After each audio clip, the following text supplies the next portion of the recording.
Olá, nono ano, tudo bem com vocês? É o seguinte, vamos dar continuidade aqui aos nossos estudos. Nós já vimos aí tema 1, 2 e 3 sobre a evolução das espécies, parte de biologia. Nós vamos ver agora o tema 4 e o tema 5. Deixa eu pegar aqui para vocês mostrar. O tema 4 é especiação e ancestralidade. Especiação vem de espécies, né? Formação, ação de formar novas espécies. E vamos ver aqui também no tema 5, conservação da biodiversidade. Ok? Então são dois temas, 4 e 5 são temas pequenos. E esse é o último vídeo antes da avaliação, né? Junto aqui, logo na sequência, vai ter uma avaliação para vocês, valendo nota também, valendo 30 pontos, para vocês responderem. Ok? Então vamos lá, vamos começar aqui com o tema 4. Tema 4, especiação e ancestralidade.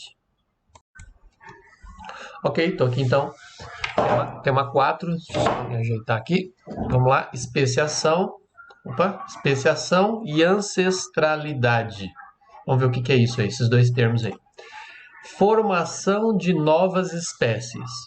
O processo de formação de novas espécies chama-se especiação. Então, o que é a especiação? Que é o primeiro título aqui, ó. Especiação.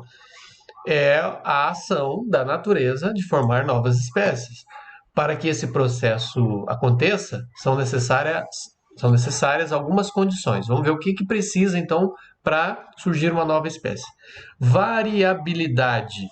Variabilidade vem de variado. Quando a gente tem... A pessoa tem vários filhos, os filhos não são iguais. Eles são irmãos, mas eles não são iguais. Cada um tem uma característica. Um nasce mais alto, outro mais baixo, um com o olho de uma cor ou de outra, a pele de uma cor, a pele de outra.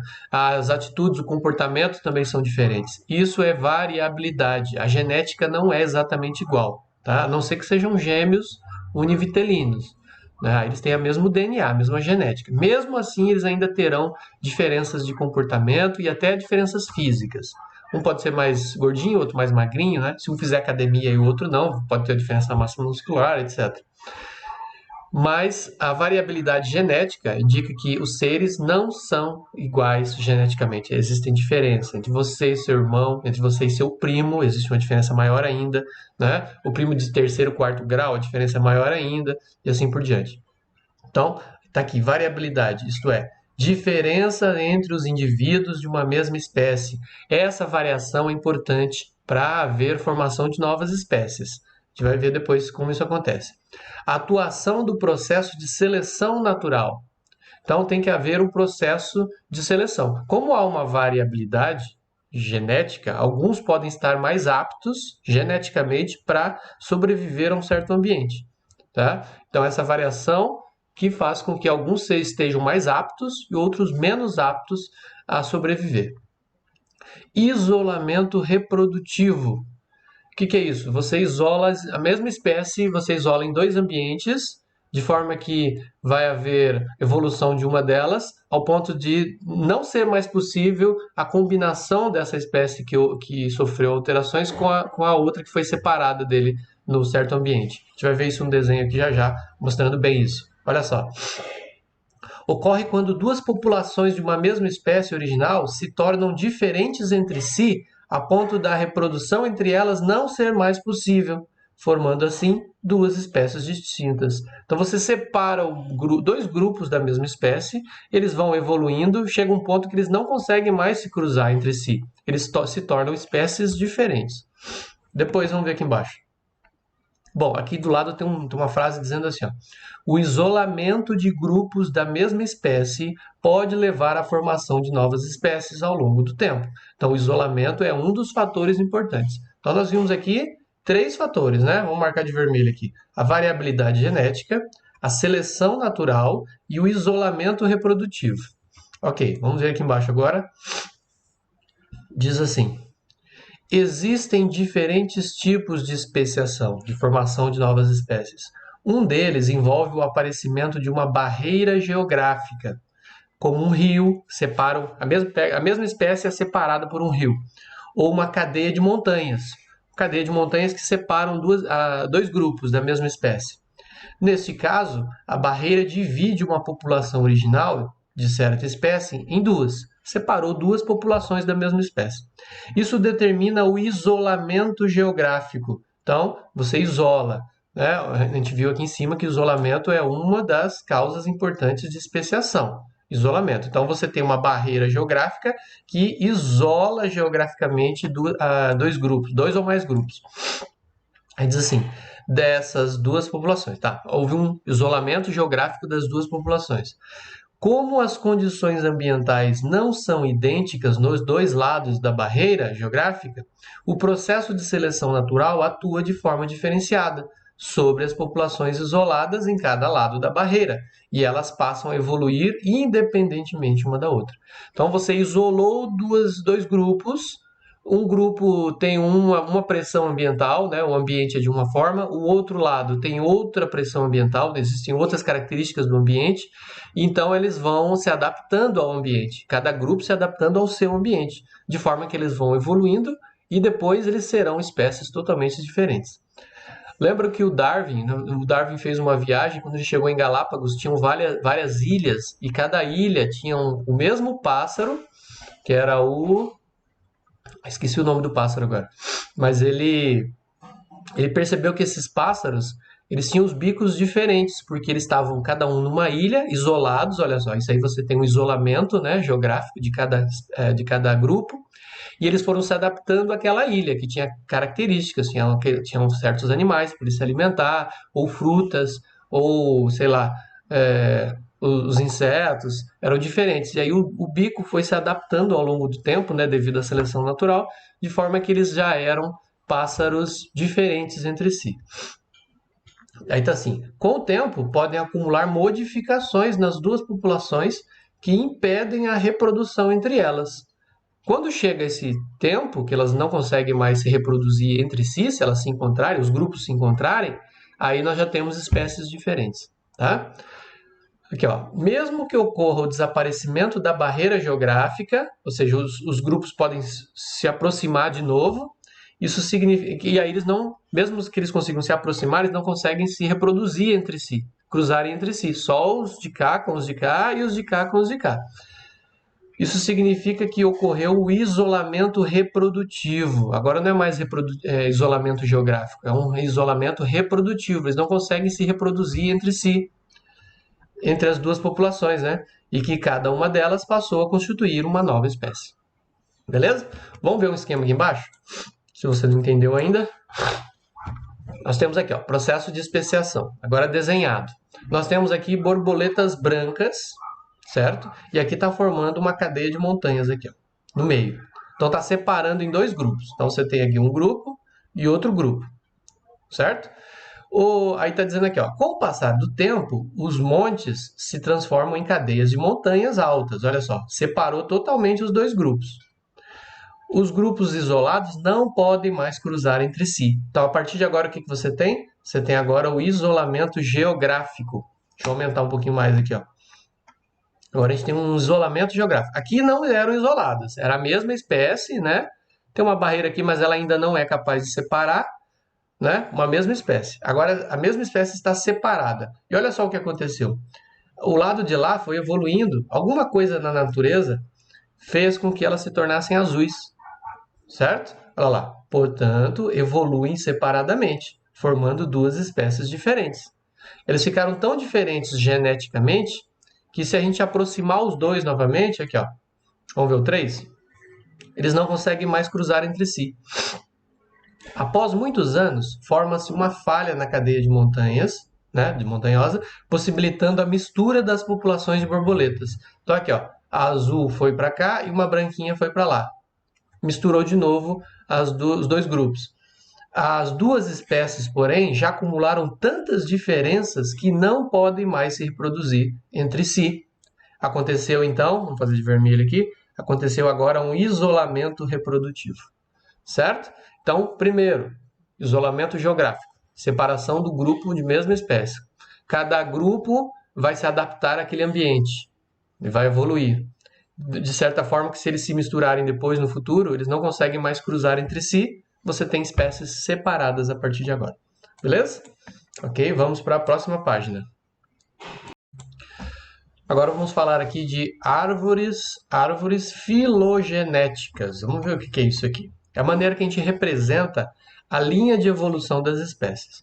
Olha só, a história evolutiva dos seres vivos podem ser representadas em árvores filogenéticas ou filogêneas. Lembram que você já fez em algum momento na escola uma árvore genealógica, né? Você coloca lá o nome coloca o seu nome, coloca o nome do seu pai e da sua mãe, coloca os avós paternos, avós maternos e assim por diante. Isso é uma árvore genealógica, né? Isso é dentro da sua família, todos seres humanos. Então a gente pode fazer uma árvore parecida, mas com as espécies, tá? Vamos ver então isso e quando você faz essa árvore com as espécies, evolução das espécies, então você tem uma árvore filogenética. É um diagrama que indica as relações de parentesco evolutivo entre os grupos de seres vivos. Esses grupos podem ser, por exemplo, diferentes espécies. Vamos lá. Em uma árvore filogenética, os grupos são representados nas pontas dos ramos. Vou ter um desenho aqui embaixo de uma árvore filogenética, olha só. Uma árvore bem grande, deixa eu reduzir aqui. Quando ele fala pontas dos ramos, são aqui, ó. Aqui você tem um leão, tem aqui um leopardo, temos aqui uma onça, um tigre, um gato do mato, né? Aqui está escrito gato maracajá, e nós temos uma jaguatirica. Esses estão na ponta dos ramos da árvore filogenética, certo? Beleza.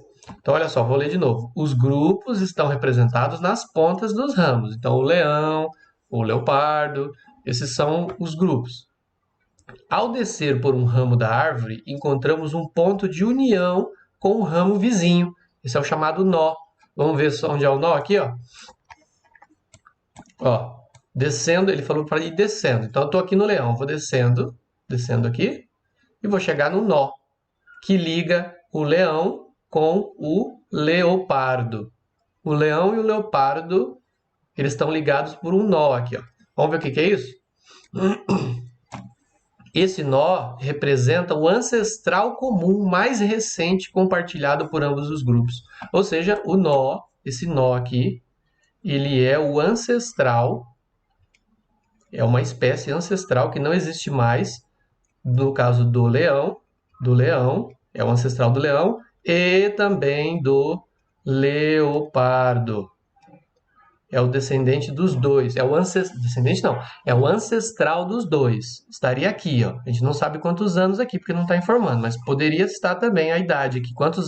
Sei lá, quantos milhares de anos ou quantos milhões de anos atrás tinha esse ancestral aqui. Então aqui é um nó da árvore filogenética. Aí continuando lá em cima diz assim, ó. Quanto mais recente é o ancestral compartilhado entre os dois ou mais grupos de uma árvore filogenética, maior é o grau de parentesco evolutivo entre eles. Ou seja, maior é a quantidade de características compartilhadas. Então, esse aqui, ó, é o nó que está mais perto do leão. Tem outro nó aqui, tem outro nó aqui, né? Mas esse é o que está mais perto. Então, esse nó, ele mostra que o leão e o leopardo têm o mesmo ancestral, lógico, eles têm características muito próximas entre os dois. Os dois compartilham características muito mais do que o leão compartilha com a onça, por exemplo. Olha, a onça ela está mais longe, ó. Ela tá. Qual é o ancestral comum da onça e do leão? Deixa eu apagar aqui um pouco, que ficou um pouco bagunçado. Deixa eu apagar aqui. Qual é o ancestral comum entre o leão e a onça? Eu vou ter que descer aqui, ó. Descer aqui, eu chego nesse, aí eu desço mais um pouco para chegar nesse aqui. Agora sim, ó, é o mesmo ancestral da onça. Então esse aqui é o ancestral comum entre onça e leopardo e o leão. Ó, leão, leopardo e a onça, certo? Sendo que esse ancestral gerou um outro ancestral que deu origem ao leão e ao leopardo. Então, qual é o grau de parentesco? Esses dois aqui são muito mais próximos do que a onça, certo? E o outro que está mais longe ainda aqui, ó, o tigre. O tigre tem que voltar mais um pouco ainda com outro ancestral que deu origem ao tigre, que deu a origem a um outro ancestral, que deu origem à onça, que deu origem a um outro ancestral, que deu origem a, então, deixa eu arrumar aqui, ao leão e ao leopardo. Ok? Vamos voltar lá no texto, então diz assim, ó. Árvores filogenéticas são representações que podem se modificar à medida que acontecem novas descobertas. Então, isso aqui é absoluto? É assim mesmo? É certeza? Não, não é certeza. Tá? Isso aqui é tudo indica que é assim. Agora, pode ser que surjam novas evidências e mude um pouco aqui? Pode. Tá? Pode surgir outros ancestrais aqui e outras ligações. Ciência é assim. A gente descobre coisa nova, a gente altera o que a gente sabia. Né? É sempre uma construção. Então, olha só, diz assim: tanto sobre os seres vivos atuais, como sobre os seres vivos ancestrais. Então, tudo que a gente sabe sobre os seres que existem agora, quanto os ancestrais, surgindo novas informações, essa árvore filogenética ela pode ser modificada. Tá? Então, como que a gente vai estudar os seres antepassados? Através dos fósseis, né? Beleza? Então, tá aí, nós vimos então como se formam. Primeiro, nós vimos aqui como formam novas espécies e como essas espécies vão formando uma árvore, né, evolutiva. Eles vão evoluindo numa árvore aqui e vão formando as espécies. E nós temos as espécies atuais, né? E olha como forma então uma variedade, né? De um ancestral só, olha aqui, ó, esse ancestral aqui formou todos os leões, leopardos, onças, tigres, gatos do mato e jaguatiricas. Um ancestral comum de todos. E aí foram se separando, formando a árvore, né? Aqui, ó. Esse ancestral aqui comum entre o gato do mato, né? E a jaguatirica. Depois, para o lado de lá, ó, foi formando e foi formando até chegar nas espécies que nós temos hoje. Beleza? Ok, então vamos para a próxima página. Vamos começar já o tema 5. Bom, o tema 4 foi bem rapidinho, o tema 5 vai ser também, tá? Conservação da biodiversidade. Vamos lá. Conservar, né? E bio é vida, vocês sabem que bio é vida, e diversidade é variedade. Então, como a gente conserva toda a variedade de vida que existe no planeta? Vamos lá. Evolução e biodiversidade. Para compreendermos o que é biodiversidade, temos que considerar o termo em dois níveis distintos. A variabilidade genética, ou seja, a variação genética de uma mesma espécie, né, indivíduos de uma mesma espécie, e também a diversidade de espécies em um mesmo ambiente. Então, você tem dois tipos de diversidade. Várias espécies, lembram? Leão, onça, leopardo, tigre. Isso é variedade de espécies. Agora, dentro das espécies da espécie de leão, todos os leões são iguaizinhos geneticamente? Não. Existe também uma variedade de leões. Existe o leão da montanha, existe o leão do deserto, o leão da mata, da floresta, né? O leão branco, sei lá. E aí, então eles são diferentes entre eles. Até em tamanho, em força, em agilidade, né? Formato do corpo, a cor dos pelos e tal. Então existe uma variedade entre eles. É bem fácil ver, por exemplo, entre os cães. Os cães são todos iguais? Não, existe uma variação enorme, né, de cães. Todos são da mesma espécie. Canes familiares. Canes familiares é o cão doméstico. Só que existem muitas raças, a gente chama de raças, uma variedade enorme, né? E existe também a variedade de espécies. Existe o cão, existe o lobo, existe o gato, existe vários, né? Os vários mamíferos, por exemplo. Beleza, então nós vimos que tem dois tipos de variabilidade. Os seres vivos são caracterizados por variações genéticas hereditárias, que sofrem a ação da seleção natural e que podem ser estudadas para fins de inventário biológico e conservação. Bom, as variações genéticas, elas podem ser mapeadas e estudadas, né? E então a gente sabe lá que o leão da montanha é diferente do leão do deserto, que ele é diferente do leão da savana, né? E a gente faz um mapeamento, um inventário biológico, né? A gente tem lá as anotações das diferenças entre eles, físicas, né? Genéticas, e isso serve inclusive para a conservação da espécie. A manutenção da diversidade genética é um dos principais focos da biologia da conservação. Por estar nessa diversidade, o potencial adaptativo de uma espécie. Bom, se você tem uma variação genética dentro de uma espécie, essa variação é que pode fazer com que a gente adapte esse ser a um local. Por exemplo, plantadores de soja. Será que é o mesmo grão de soja que eu planto lá no Nordeste, lá no Ceará, vai nascer no Rio Grande do Sul? Ou o contrário, né? Uma soja que eu planto no Rio Grande do Sul, que é frio, vai nascer lá no Ceará? Possivelmente não, porque o clima é totalmente diferente. Agora, como nós temos variação genética entre os grãos, a gente pode selecionar alguns grãos que sobrevivem melhor ao calor lá do Nordeste. A gente separando essas sementes, a gente vai fazer a reprodução delas, e aí eu vou ter sementes adaptadas a um local mais quente, certo? Então, essa variação é o que nós chamamos de potencial adaptativo de uma espécie. Isso serve para os animais também, né? Animais que não conseguem sobreviver num local, mas conseguem sobreviver em outro. A gente pode selecionar dentro de uma espécie alguns indivíduos que conseguem sobreviver melhor em outro ambiente. Preservar a biodiversidade, portanto, é favorecer a capacidade adaptativa dos seres vivos que existem hoje.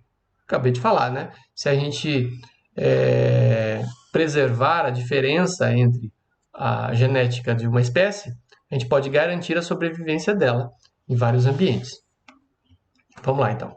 Aí diz assim: cada ambiente, com suas características físicas e com os seres vivos que abriga, contribui para a preservação do equilíbrio dinâmico do planeta.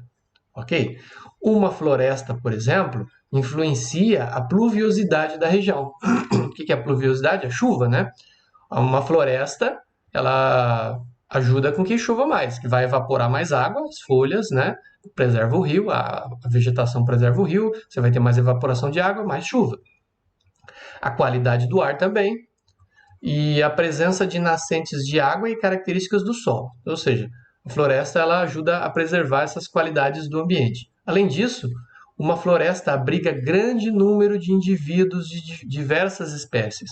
Lá tem macaco, tem aves, tem mamíferos, tem insetos, né? Tem anfíbios e répteis, então tem uma variedade enorme, com grande variabilidade genética. Mesmo os indivíduos da mesma espécie, eles têm variação genética. Essas espécies podem ser polinizadoras de culturas ou servir de fonte de alimento, de substâncias medicinais para a humanidade também. Então você pode ter animais que podem servir para alimentação, tanto do ser humano quanto de outros animais. Você pode ter ali espécies polinizadoras que vão ajudar as plantas a continuar se reproduzindo, e você pode ter plantas medicinais que podem ajudar o ser humano a criar novos medicamentos. Muitas das atividades humanas impactam direta ou indiretamente nos ambientes naturais, prejudicando a sobrevivência de diversos seres e podendo causar desequilíbrios ecológicos. Então, a partir do momento que você tem uma ação humana sobre um ambiente natural, você pode ali causar um desequilíbrio e até extinção de espécies, tanto animais quanto vegetais, que são importantes para o funcionamento de todo o ecossistema. Esses desequilíbrios afetam as comunidades humanas e podem ser notados de diferentes formas. Vamos ver como esse desequilíbrio afeta o homem. Aumento de eventos climáticos extremos. Você pode ter mais chuva no local ou menos chuva. Você pode ter mais tempestades, mais furacões, mais tornados. Nós estamos vendo isso acontecendo em Santa Catarina e Paraná. Está aumentando muito o número de tornados, né? Coisa que a gente nunca ouvia falar 30 anos atrás, que tinha tornado no Paraná. A gente ouvia isso de filme americano só. Hoje a gente sabe que todo ano a gente tem notícias de tornados que afetam Santa Catarina, o sul do Paraná e às vezes até aqui na região de Londrina, né? Podemos ter também secas prolongadas, tempestades e furacões. Aumento da incidência da expansão da área de ocorrência de doenças. Então, se você tinha doenças numa região, com o desmatamento, essa doença pode se espalhar por toda essa região onde foi desmatado, já que espécies que moravam lá na floresta, que seriam potenciais transmissores de doença, passam a conviver próximo do ser humano. Aumento da população de vetores de doenças em áreas urbanas, mosquitos, ratos, né? E de pragas nas plantações, queda da produtividade das lavouras, entre outras. Então, o que ele está querendo dizer aqui? Que tem que haver um equilíbrio entre o que é natural, que é da natureza, as florestas, as matas, a savana, o cerrado, né? A preservação e também o desenvolvimento humano, com o cuidado para não afetar esses ambientes naturais e causar prejuízos muito maiores do que, de repente, uma plantação em área menor. Vamos lá. Aqui está dizendo aqui, ó. Vamos ver aqui em cima primeiro. Primeiro aqui em cima. Nós temos aqui uma chuva, né? Dá para ver aqui uma chuva. Dá para ver aqui, tá caindo a chuva aqui. Tá dizendo assim, chuva caindo em área de floresta no Vale do Araguaia, Mato Grosso. Essa foto é de 2017. Uma floresta tem a capacidade de regular a pluviosidade de uma região. Então, as florestas aqui, ó, que nós temos a evaporação muito forte de água, né? Você tem evaporação, você tem a formação das chuvas. No Brasil, por exemplo, nós temos a floresta amazônica, que fica no norte, evapora muita água ali, muita. São, sei lá, bilhões de litros de água que evaporam, formam nuvens, e essas nuvens descem para o centro-oeste, sudeste e sul do Brasil, trazendo as chuvas. Tá? E aí essas chuvas que são formadas, essas águas que vêm de lá da Amazônia, vêm cair aqui no sul do Brasil. Se a gente devasta toda a Amazônia, acabar com tudo lá e fazer, sei lá, fazer pasto com capim pro boi comer, né? Vai ter carne sobrando, né? Mas vai faltar chuva aqui no sul. E aí? A gente vai plantar sem chuva? Ou seja, a gente aumenta lá a área de produção e diminui aqui.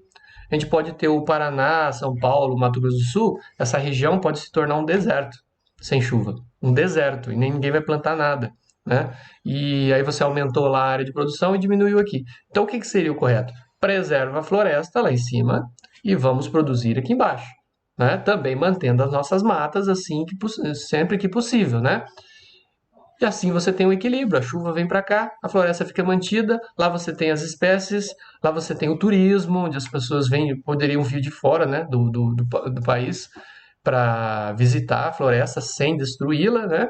Você preserva os animais e as plantas, inclusive plantas que podem ser medicinais.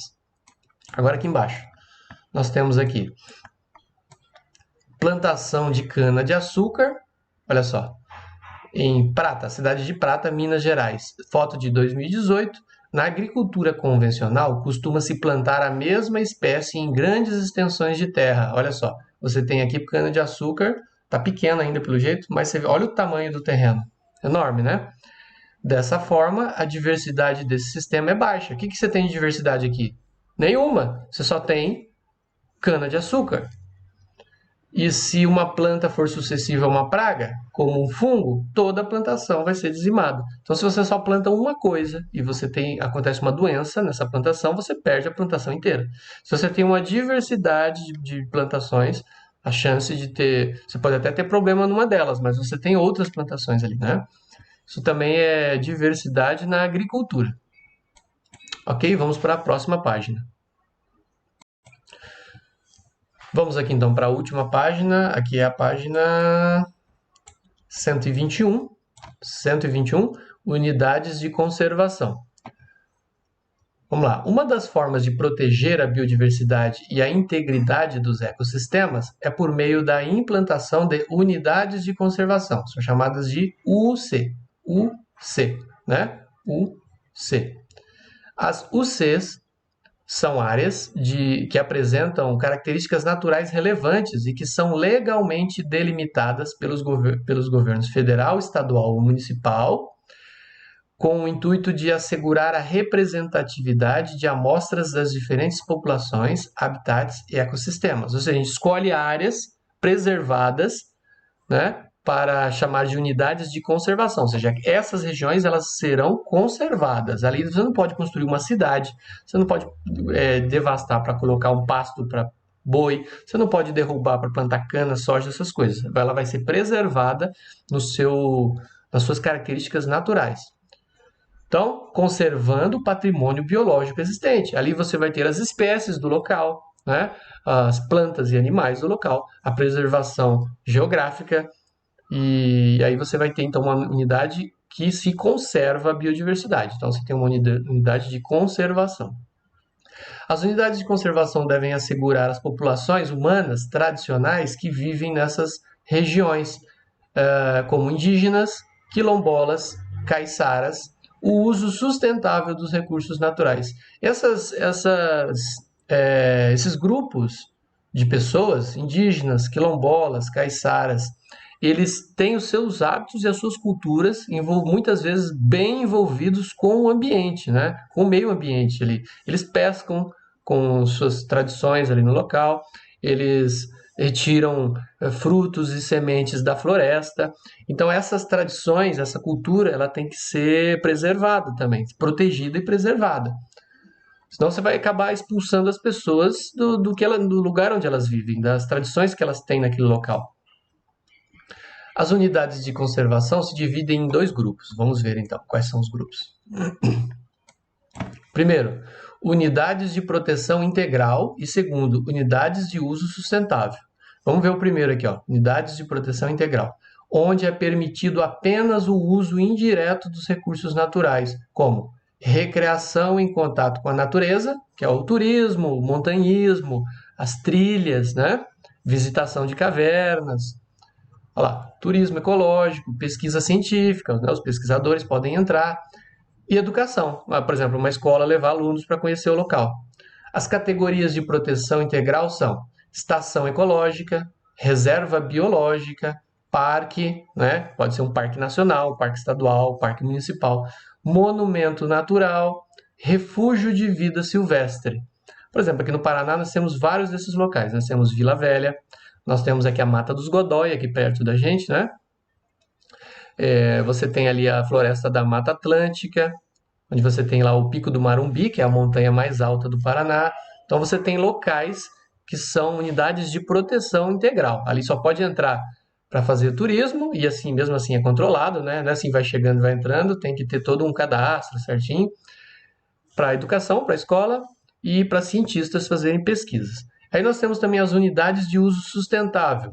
Vamos ver. São áreas que visam conciliar a conservação da natureza com o uso sustentável dos recursos naturais. Ou seja, nessas unidades pode haver uma exploração, mas ela tem que ser sustentável, ela não pode ser que destrói, né? Tem que ser uma que usa os próprios recursos da natureza para poder explorar.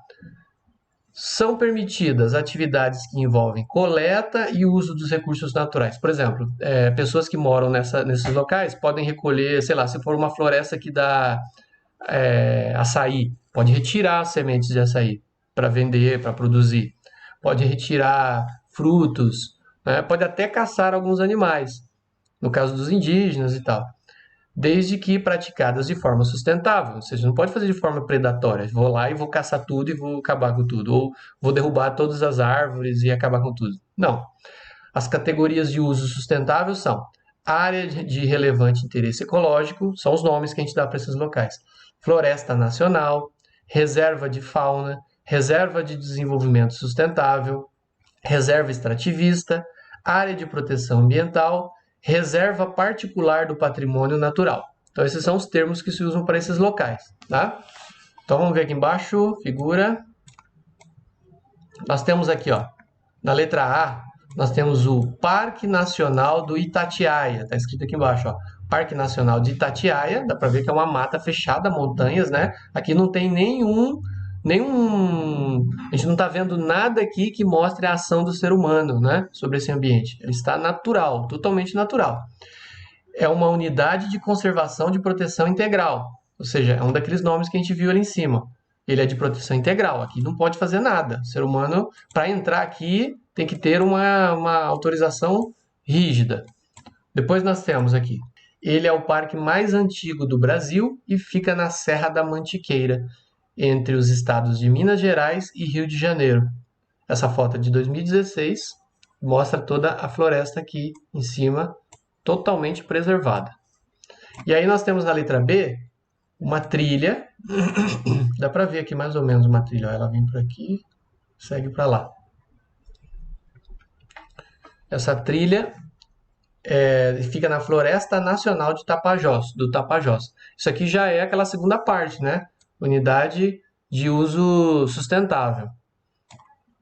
Aí diz assim, uma unidade de conservação de uso sustentável. Essa foto, o município é Belterra, no Pará, e é de 2017. Ok? Travou aqui de novo. Mas deu para ver ali certinho os dois tipos, né? A unidade de conservação integral, onde você não pode fazer nada, e a unidade de uso sustentável. Beleza? Ok? É isso, então a gente terminamos agora então o tema 5 e tema 4. Deixa eu só voltar aqui para a gente ver o que foi visto hoje. Hoje foi visto como nós temos o processo de especiação, que é a formação de novas espécies. Nós vimos que existe a variabilidade genética, a seleção natural, que a natureza faz sobre o ser, e o isolamento reprodutivo. Nós vimos aqui um exemplo de um isolamento que produz novas espécies, no caso que foram as borboletas. Nós vimos também a árvore filogenética, como nós representamos os seres atuais, na ponta do ramo aqui, e como nós representamos os ancestrais. Aí nós vimos aqui no tema 5 como acontece a conservação da biodiversidade. Por que conservar é importante? Manter a biodiversidade é importante, né? Para que esses seres eles tenham um processo de adaptação mais fácil nos diferentes ambientes. E nós temos aqui, na outra página, nós temos as unidades de conservação. Nós vimos a unidade de conservação integral, onde você preserva mesmo, você proíbe ali até a entrada do ser humano, a entrada muito controlada, e nós temos as unidades de uso sustentável, onde pode-se até fazer uma exploração, mas essa exploração ela não pode ser predatória, chegar lá e destruir tudo, né? Ela tem que ser sustentável, ela pode, as pessoas podem extrair do ambiente, claro, desde que elas morem por ali, não o cara chegar lá e sair arrancando, né? Tem que morar por ali e esse uso ele tem que ser sustentável, sem destruir o ambiente. Ok? Foi isso. Agora vocês têm logo na sequência uma avaliação para fazer. Vocês vão responder desde o tema 1 até o tema agora que nós vimos agora, o tema 5, questões valendo 30 pontos, ok? Valeu, pessoal. É isso. Nós nos vemos na semana que vem. Qualquer dúvida, me escreva. Estarei à disposição. Valeu, um abraço. Tchau, tchau.